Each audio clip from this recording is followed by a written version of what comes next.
to Josh Robbins from The Athletic. Hey, Steve, good morning to you. Just seeing as you sat down, I think, and I'm having trouble making it out as you're sitting there, you have a badge over your, I don't know, right lapel. What it seems to say racial justice. What's the origin of that? And can you just provide some background on that? Yeah, so it's Coaches for Racial Justice, which is the how we've organized with all of the coaching staffs, the 30 coaching staffs. I think you probably know the background. It really started with Lloyd Pierce. He has been the guy who, called Rick Carlisle after the George Floyd murder. We had a call the next night. And since then, in each of the 30 cities, we've been organizing, and with a lot of help with Brian Stevenson. And so in each NBA city, what we're trying to do is work with local grassroots organizations to hopefully, work on initiatives where we can all contribute to positive and sustainable change so that we can do our part to change our country and make things more equitable, equal opportunity for everybody. So we've done a number of calls. We've had a number of guest speakers.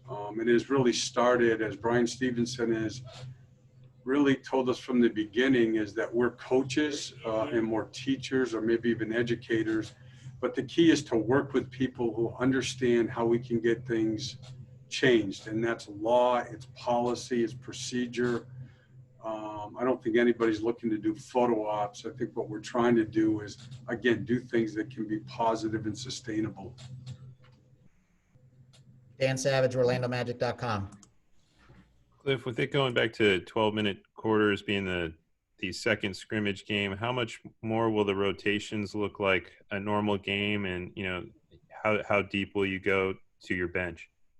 Yeah, I'm still gonna play everybody tonight. The way we've decided to do it, we did quite a bit of contact yesterday again, because I just feel, again, guys are so far away from being in rhythm that instead of really amping up the minutes tonight, everybody's gonna play again. Guys will play more minutes, and then we may try to get to say 11 on Monday, but we're going to go 7 straight days here. We're not going to take a day off. And so again, tonight, guys will play more minutes. They'll play more minutes in a row, and everybody will still play though. Roy Perry, Orlando Sentinel. Morning, Steve. In regards to Markel and JI, who aren't obviously not going to be playing today, is there any work that they will do today, since there's no practice or shoot around, and what will that work be? Yeah, I mean, they'll both do things, both with our performance staff, and then they'll work with the coaches also. The way it's organized here is each team has a lifting facility right in our, I don't know what you'd call it, organization of rooms. And so they're able to do both conditioning, both cardio and weight training, within a 3-4 minute walk from their room. So we do that. Then also the NBA is providing each team times at night, even on these scrimmage days or game days also, where you can take guys who are injured or coming back from injury, and they can work out at night. So that's what those two guys would be doing today. Thanks. Eric Wilson, 1070 The Zone.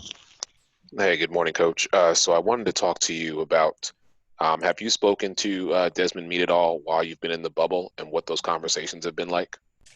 I've actually, we had one very long conversation after the initial Supreme Court decision came down. And I just called to check on him. And, if you know Desmond, I mean, he's just such an upbeat, positive guy that, the basic tone of the conversation was, that's the decision they make, and we're just going to find a way to raise as much money as we can and pay as much of the fees, fines of the $700,000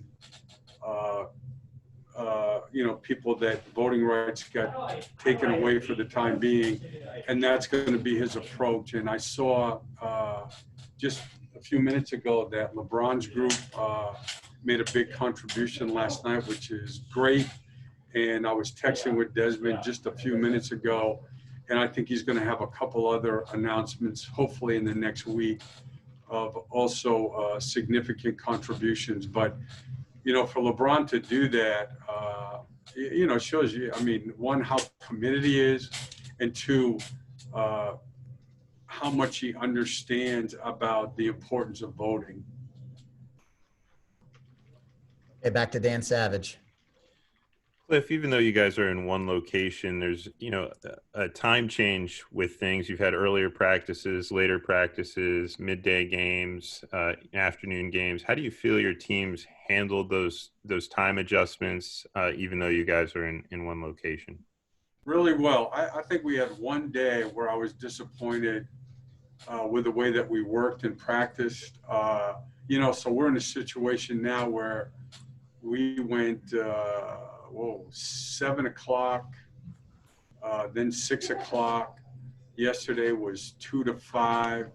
Play today at noon, and we go tomorrow at 9 a.m. And to be honest, we had one early evening practice, which was not as good. And except for that, I think the guys have done a great job. And hopefully what it will lead to is that's more playoff basketball, where you play early afternoon games or the middle game of a triple header, and you have to be able to play regardless, play well, be at your best, obviously, regardless of the starting time. So I think that's good practice for the playoffs. David Steele, Fox Sports Florida. Hi, Cliff. Have you talked with Frank about working on anything specific today as you did with Doc on Wednesday? We did. We spoke last night, and it's going to be similar to David is there. Maybe you saw Doc pressed a little bit, which was good for us. And both of us today in certain situations, we're going to play some zone, which I like. We got some zone reps against the Clippers and some zone offense reps too. And so I thought it was very beneficial. Josh Robbins. Steve, generally in the past, you've said that energy on the bench is an important thing for team energy overall. With the new bench seating and the space apart between players, how do you think that will impact bench energy, and by extension, how will that impact the team in games? Yeah, no, I think it's definitely different. And I think that the quicker teams can adapt to all of it, the environment, not having 16,000 fans, when they talk, everybody can hear, not being together on the bench, timeouts are different. I think all of that, again, you have to embrace it. Change is always a big part of the NBA anyway, but you have to embrace it. And the teams that do that quickly are going to be able to get to a team spirit, togetherness during the games that can only help you. Are there any other questions for Coach Clifford? Okay, thanks, Cliff.